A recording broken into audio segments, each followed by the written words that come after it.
Welcome to Speaking of Grace, the weekly message podcast from the Whole Life Church in Orlando, Florida. We're a multi-ethnic, multicultural, and multi-generational congregation committed to our mission of loving people into a lifelong friendship with God. We are committed to our vision of being a church without walls, fully engaged in serving the people of our community. Thank you for joining us as we continue Speaking of Grace. Well, hey there, family. It is good to be in person this week. I tried being in two places at one time last week, and that had its fun parts, but I'm glad to actually be with you. There is no substitute for being together, and so I am really happy to be back right here with all of you today. I want to remind you that we have a little, if you weren't here at the very beginning, we have a little survey, quiz, you can call whatever you want, that we'd love for you to fill out. If you haven't already done this, we'd love for you to fill this out. You can use the QR code there if you want, or if you just want to go old school and go to minty.com and then type in the code 56623476. You can take that online survey. Why am I having you take a survey? Because I thought it would be fun to actually have to see what your answers were to the question that was actually asked of me to preach on this week. So this quiz is kind of taking a look at what your attitudes are about grace in the workplace and at home. And in case you don't remember the question that I was asked last week, this is it. This is the question I was asked, and this is what I'm preaching on today. It seems like our world, and even Christian organizations, give rewards on a merit-based system, what someone can or cannot accomplish. How can we, as Christians, and especially those of us who work in various organizations, offer the grace of God has given to us to others? Love this question. Really like this question a lot. And so today, my goal is to go ahead and have a nice conversation with you. And that's why I wanted you to go ahead and fill out that little survey, because I thought it might help us know where we're at when it comes to this. And as I looked at this question, I thought, you know what? I like the question. I like how it deals with the workplace, but I wonder if we could actually extend it out. And hopefully whoever asked the question is okay. I've actually extended it a little further. I've extended out of the workplace and into our home as well. Why? Because I know at work, we often tend to think of work as being very merit-based, but if we're really honest with ourselves in our homes, they're pretty merit-based too, right? If you do this, then I will do that, we say to our significant other. We say to our children, if you get good grades, then I will give you this privilege, take away that privilege, depending on whatever's going on. We could go on and on, right? We live if we live in a kind of a merit-based world. So is it possible to live in a grace-based world that actually functions? I think that's really the question. Will people actually turn out okay? Can we achieve our objectives without there being a carrot and a stick involved? Can we move away from that and move towards the biblical idea of grace? And so that's what we're going to talk. So this is the question. Is grace only the domain of God? Does it have a place in business and in our homes? That's what we're going to get at today. Let's pray. Heavenly Father, I want to thank you so much for this opportunity to work for you today. I thank you for the opportunity to speak for you. And I pray that I would not be speaking what Ken has to say or think, but that it would truly be what you want to say to each person who's sitting here today. We pray these things in your name. Amen. So let's go ahead. Let's see what, I know you might not have had enough time to fill out that survey. Don't worry. It compiles. The cool thing is it's one of those live things, so it just keeps feeding in. So we're going to go ahead and just jump right into that survey. Let's take a look and see what that first question in the survey was that you have started to fill out. Right now we had about 50 people that have filled this out so far.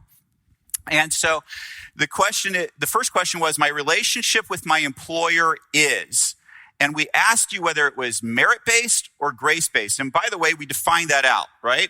Grace-based means that you give the best of yourself and you love regardless of the worthy actions of the other. Merit-based means that you love and give the best of yourself based on the worthy actions of others.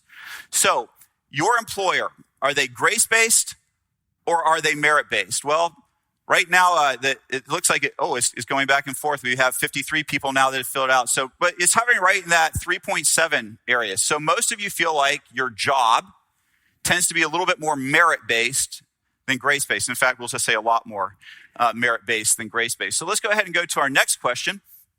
I trust my employer to fairly evaluate my work performance. I am happy that 78%, 79% of you, isn't that awesome how it changes while we're talking? But about 79% of you say, yes, you do, but 21% of you say, no, you don't. We know why this is a problem, right? If we're working in a merit-based system, then it's really important that our employer be able to fairly evaluate our work. Because if it's based on what I do, I need to know that my employer is going to be able to accurately see what I'm doing. And so I need to trust that they can accurately and fairly evaluate my work. Let's go ahead and take a look at the next question. My best job performance occurs when, and the two options for you on this one were that when there are financial and non-financial incentives, or I feel appreciated by my direct supervisor and believe in the mission and vision of my employer. So when does your best job performance occur? Overwhelmingly, those of you who have responded to this, all 65 of you are saying overwhelmingly that your best job performance occurs when you feel appreciated and that you believe in the mission and vision. That's when your best, not that you don't want to get financial incentives or rewards and things, but that your best performance happens when you feel appreciated by your supervisor and believe in the mission and vision of your employer. So let's go to the next question, because this should be interesting. If work environments were grace-based rather than merit-based, mediocrity or worse would ensue. 56% of you say that's false, but 44% of you say that's true. Now, what's interesting about this is you just got done telling me that your best job performance occurs not based on merit, but based on what we would call intrinsic values. In other words, when you're in alignment with the mission and vision, you feel appreciated. Your best, but yet you still feel like in an organization that didn't have merit, mediocrity 44% of you feel like mediocrity might ensue in that kind of an environment that's more based on intrinsic values and grace versus merit. So let's take a look at our next question. I wanted to get into our families. My relationship with my parents is, and most of you said, grace-based. I love that. That's fantastic. So let's see how you feel about your parents in the next question. What about my parents love and accept me as is? 82% of you agree with that. 13% are neutral. 3 disagree. Man, I love that we have some great families in here. Let's go on to the next slide. I love and accept my parents as is. 82% of you agree with that. 15% of you are neutral on it, and 3 disagree. I wouldn't be surprised at all by this because most of us view ourselves pretty well. All right? I started thinking about this question myself, and I thought, do I really accept my parents as is? And I want to say my initial reaction is absolutely. But then there's some times where I've been a little bit embarrassed in life, not as particularly as a teenager. And my parents are very cool people, so don't take any other way than I was just a teenager. But I do kind of wonder at times whether we're always honest with ourselves about how accepting we are of people regardless of, versus when they are performing to expectation. Let's go ahead and go to the next slide. My relationship with my spouse or significant other is, 8.4 of you say that it is grace-based. 84% head towards that grace-based side, and that is fantastic. Maybe this congregation is a little bit different, but what we know is that about 50% of marriages fail. And I would suggest to you that maybe one of those reasons is because there isn't grace in that it's more merit-based. And when you stop living up to my expectation, then I'm ready to go ahead and move on to something different because you aren't meeting expectation at this point. And maybe that's the reason why that divorce. Now, what we're also seeing in the United States is the divorce rate is actually coming down. That's what the U.S. Census most recent one said. Why is it coming down? Well, there are fewer marriages occurring as well. The number of people getting married is going down as well. So that's something to think about. Let's go ahead and move on to our next slide. My spouse and significant other fully understands and appreciates my contributions in our relationship. 77% of you agree, 10% of you are neutral, 5% of you disagree, and 8% of you said, hey, what are you talking about? Pastor, move on to the next question. All right, so let's move on to the next question. My spouse and significant other loves and accepts me as is. 83% of you agree with that. Next slide. I love and accept my spouse, significant other, as is. 85% of you agree, 5% of you are neutral, 2% of you disagree, 8% of you said, not me, not a part of this one. All right, so love that there's that agreement there. But again, I want to ask you, as you look at your relationship, be honest. How much of your relationship truly is grace-based? In other words, it's unmerited favor. And how much of it is, well, if you do this, then I will feel this way, or I will do that. Let's go ahead and take a look at the next slide. My relationship with my children is grace-based. And again, in this church, maybe that's just because it's our values here of grace. Maybe that's it, because I just think it must be a lot different in the rest of the world. That's what I'm thinking. But most of you see that your relationship with your children is very grace-based. In our next slide, we're going to see that if my children have tried their best, whatever the outcome of their effort, grades, sports, job, etc., that's fine with me. 68% agree with that. 6% are neutral. 3% disagree. And 20% of you say, I don't have children, Pastor Ken. All right. So, but what I want you to think about this, again, I want you to dig deep in this, because is that really true? I mean, all of us, I think most people I know will say, if my child does their best, I'm okay with it. But then if I'm honest with myself, when my child has come back with something less than the grade I expected, I say, you didn't try your best. And my child says, well, but I was trying my best. And we have a discussion on that. And sometimes I think I'm right. And then there's been times as I've looked back that I've thought, you know what? They were doing their best based on the circumstances that were happening to them in the school environment that they were in. Maybe it was a teacher that wasn't particularly helpful to them, or maybe they were going through a place where they weren't feeling loved and accepted by friends, and that was a difficulty. And so it made it harder for them to be able to study. So the key to this is when they've tried their best, because we often will say, well, that wasn't your best. And that's our get out of jail free. So we have to be really thoughtful as we go about this. Let's take another look at this. My children know I love them unconditionally because I have told them and demonstrated it. 68% of you agree, 6% are neutral, 2% disagree. It never ceases to impact me. The adult children that walk into my office and tell me that they have never heard their parent tell them out loud that they're loved.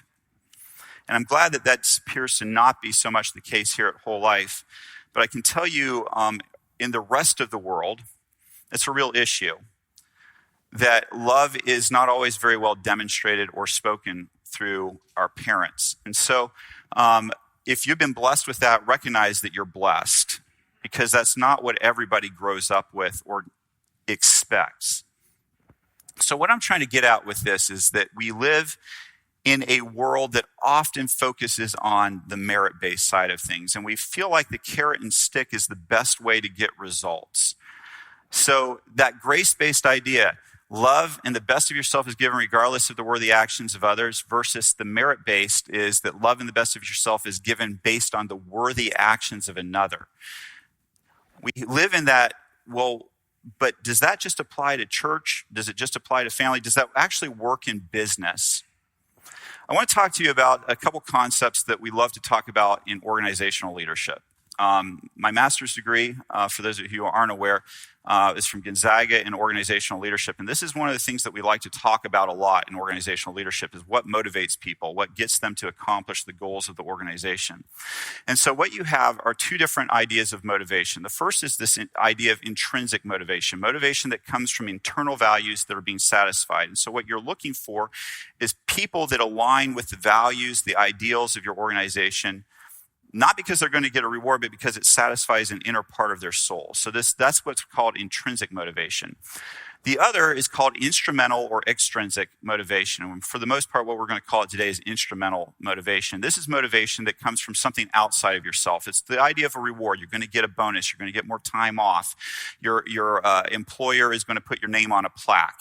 These are the ideas that we are going to talk about when we talk about instrumental motivation. So what happens is that the interesting thing is that most organizations really feel like the extrinsic instrumental motivation is the way to go. I'll give you a bonus, and that'll make you want to perform and meet the sales quota this year. I'll give you more time off if you go ahead and make sure that you're putting in the time in the office that needs to happen and you're meeting our goals. And so the question that I perceived that was being asked to me today is, well, does grace really work? And I would like to suggest to you that this instrumental motivation is kind of the opposite of grace. And that grace has a lot more to do with intrinsic motivation. That grace is kind of like the water that waters the seed of intrinsic motivation. But is that really something that really works in the real world? Let's go ahead and take a look at the research. The research is actually overwhelming. I've just picked out one study because that's all I have time to show you today. But probably one of the foremost experts on this particular topic is Yale professor Amy Rezanowski, and she studies how people find meaning at work. And Amy, a couple years ago, did a study of West Point cadets. She went ahead and met a whole bunch of incoming West Point cadets, and she went through and coded their motives for coming into West Point. She looked at whether they had intrinsic or extrinsic or both motives coming into West Point. And then what she did is she followed them through their career for many years. She measured how many of these people graduated from West Point. She measured how many of them then got early promotions once they entered the military. And then she also looked at how many of them made the military a long-term career option. And I'll let her tell you what she found out.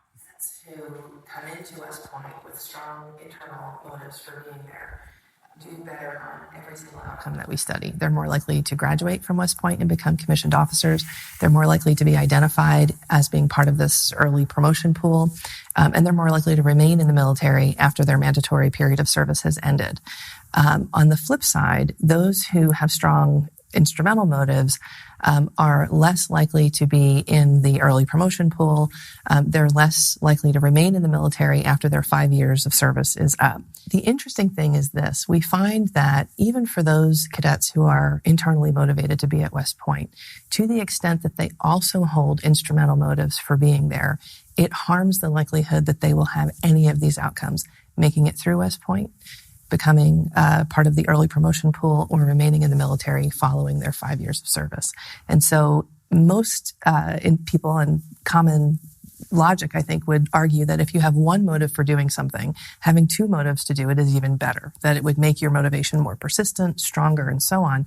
And what we find is the kind of motive that you have matters. And in this case, holding more than one motive actually harms the likelihood that you will perform better, persist longer, and survive in this system. So it's impossible to think of an organization where doing a good job does not result in some sort of instrumental outcome, whether that's pay, bonuses, recognition, things that are, again, not necessarily inherent in the activity itself, but result from that activity.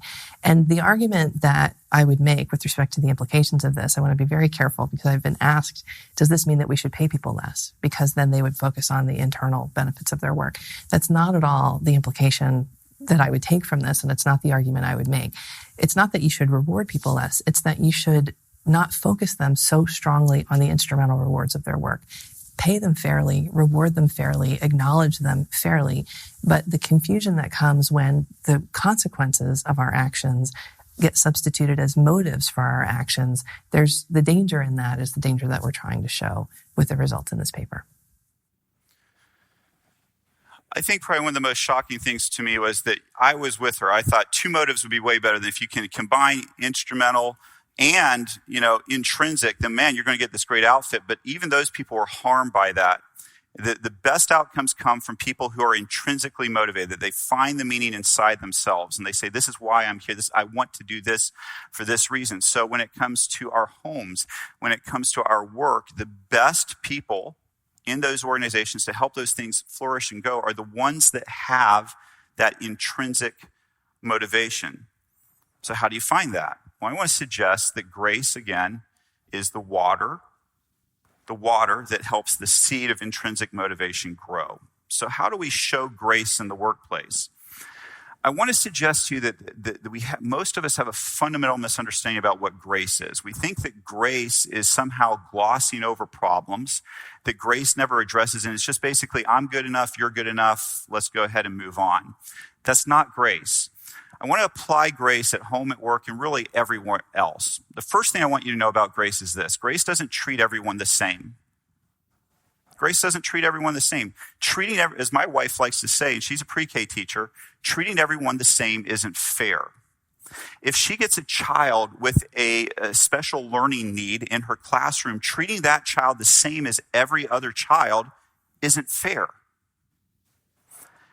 One of the things that we saw in the beautiful parable that was portrayed up here for us was that everybody was not treated the same.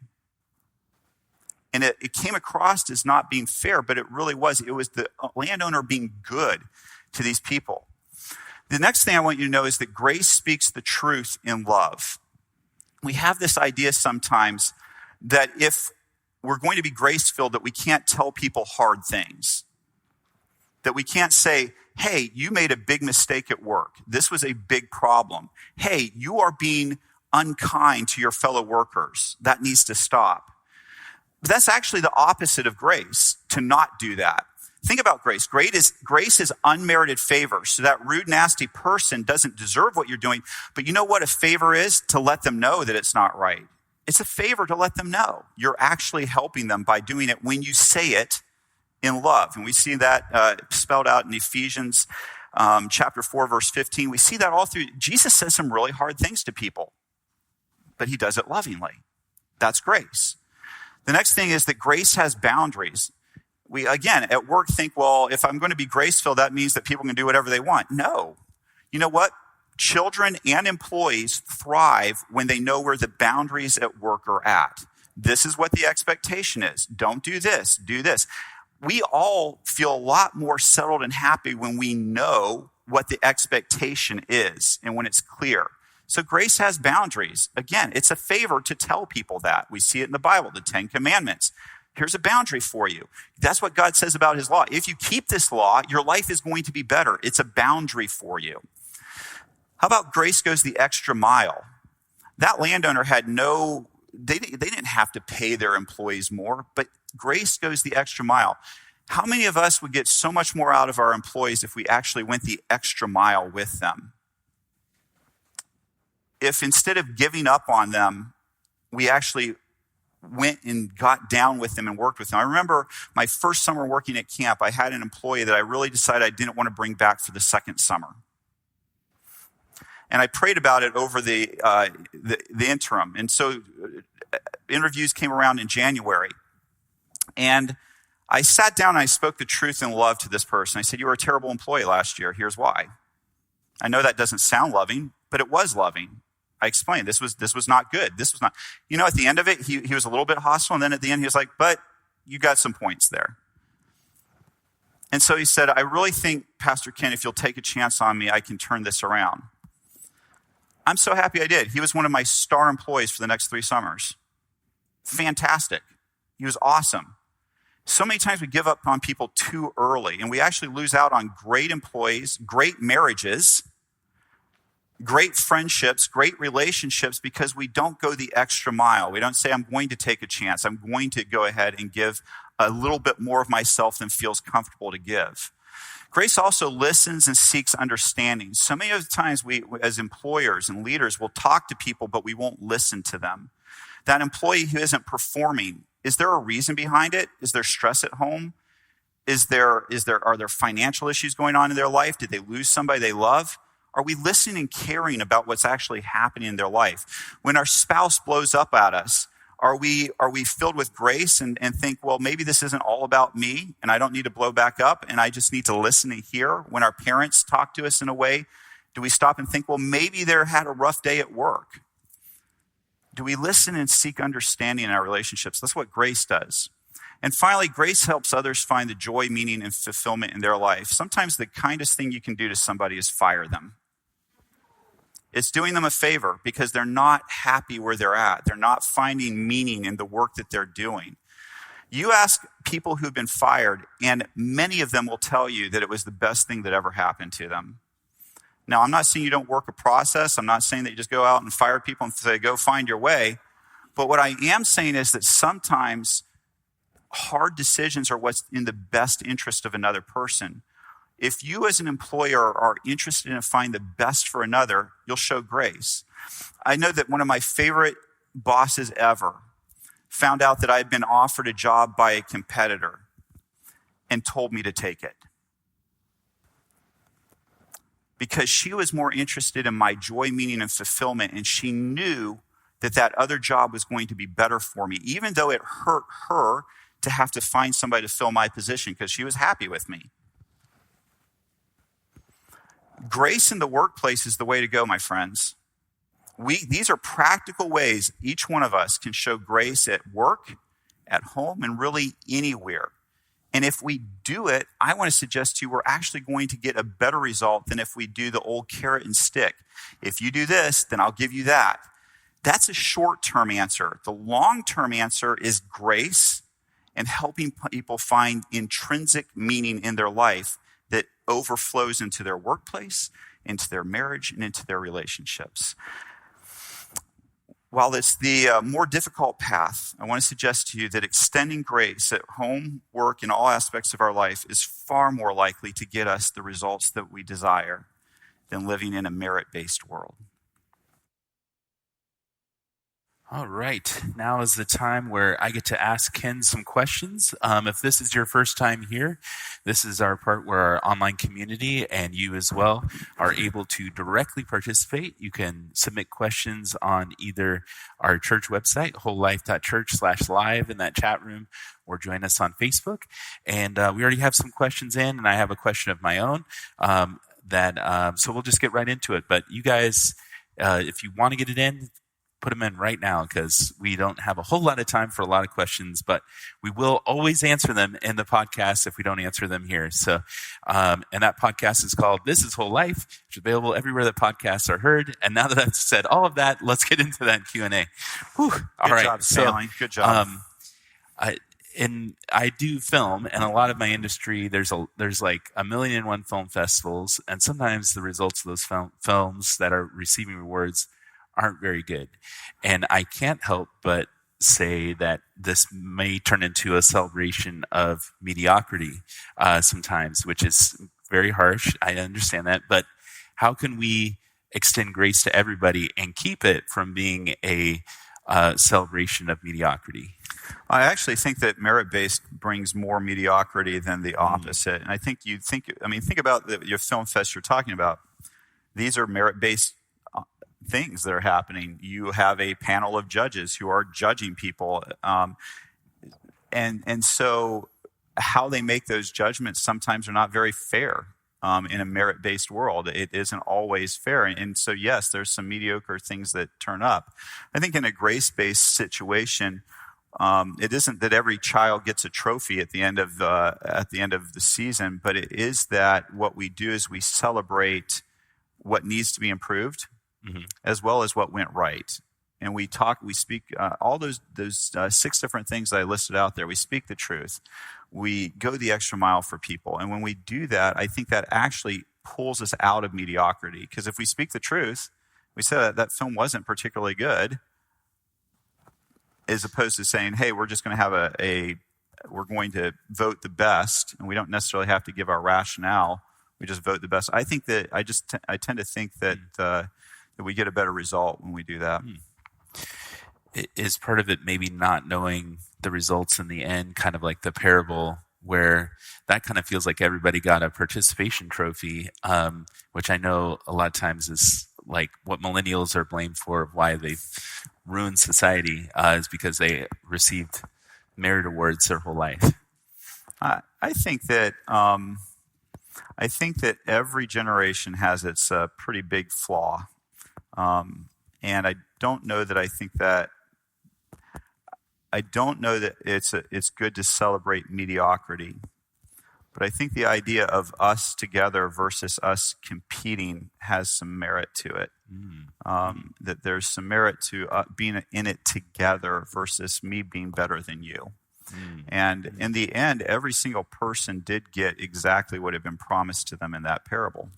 the people who began working, they were happy with that wage until they saw other people being able to take home a wage. And you think about that, those people who had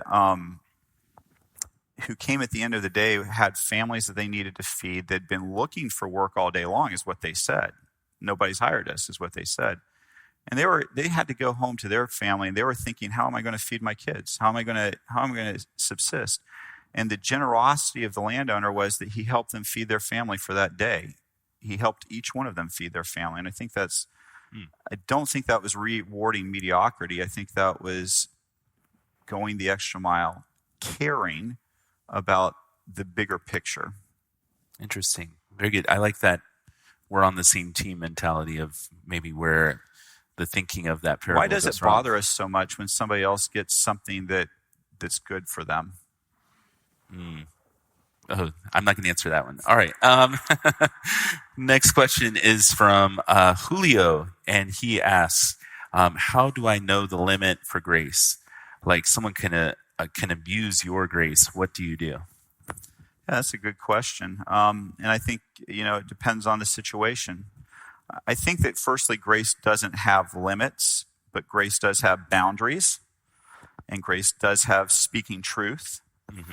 And I do think that there are times when people cross over boundaries repeatedly that the boundary has to be enforced. And that's not unloving and that's not grace-filled. It's just saying that's the boundary that's been talked about. You were told, you chose to do different. I'm not being ungracious. I have gone the extra mile for you, but what you're doing is painful, hurtful, damaging, hurting the organization. And so after giving you opportunities to change, you've chosen that that's not what you want to do. And here's a severance package. So here's my grace. I'm just kidding. Too far? Maybe. Whatever whatever you want to talk about there, Stanley, we can go there. Oh, man. All right. I'm being told that I am out of time, actually. But I have one more important question. This is a question from one of you, and it will be the topic of next week's sermon. We're continuing the series called Great Questions. And the question is quite a long one. Here we go. Every year we receive a variety of questions that fall into the category of Adventist doctrine and culture. We did our best to compile these questions into two categories. And so next week you have the option of answering one or both of these questions. All right. One or both. So option one is, how do we as a church stay focused on Jesus when so many in our denomination believe that our mission is to fixate on major doctrinal issues, political hot potatoes, and or cultural preferences? So that's option one. That's one. Okay. Cool. And I get an option to do both of these. This one, okay. We went long today. We're going to get longer next week. Yeah. Option two, as someone not raised Seventh-day Adventist, I've embraced the warmth and freedom I have found at Whole Life Church. Awesome. However, I've heard that our church is different from other Adventist churches. What am I missing if this is not the norm? Ooh, all right. Very good. All right, so I look forward to, I'm hoping you answer both, but... might have to start my sermon preparation a little early this week. Start this afternoon. I don't know. I'm thinking about Sabbath school being a good time to get going. All right. Thank you so much. And if you ask, we did get some questions we didn't get to ask. They will be on that podcast called This is Whole Life, available everywhere that you listen to podcasts. Thank you. Hi, this is Randy McGray, podcast producer and host here at Whole Life Church. Loving people into a lifelong friendship with God is our mission at the Whole Life Church, and our podcasts, Speaking of Grace and its companion, 15 with Andy, Randy, and Jeff, are designed to help facilitate conversations that help us grow together in that pursuit. Now that you've heard the message for this week, don't forget to check out the Whole Life takeaways for this message. Swipe up in today's show notes and join the conversation. Speaking of conversations, each Wednesday morning we take a closer look at the week's message. That's right, the one you just listened to. We discuss practical ways to apply spiritual lessons and ask honest questions about the issues we face as Christians, all focused through the lens of grace. Your voice is a welcomed addition to that conversation. We encourage your thoughts and your questions by sending a voicemail or text to 407-965-1607 or send an email to podcast@wholelife.church. You can find everything podcast related on our website, wholelife.church/podcast. And plan on spending every Tuesday evening and Wednesday morning with us as we bring you the Whole Life Church inspiration you love straight into your headphones. Thanks for listening, and have a great week.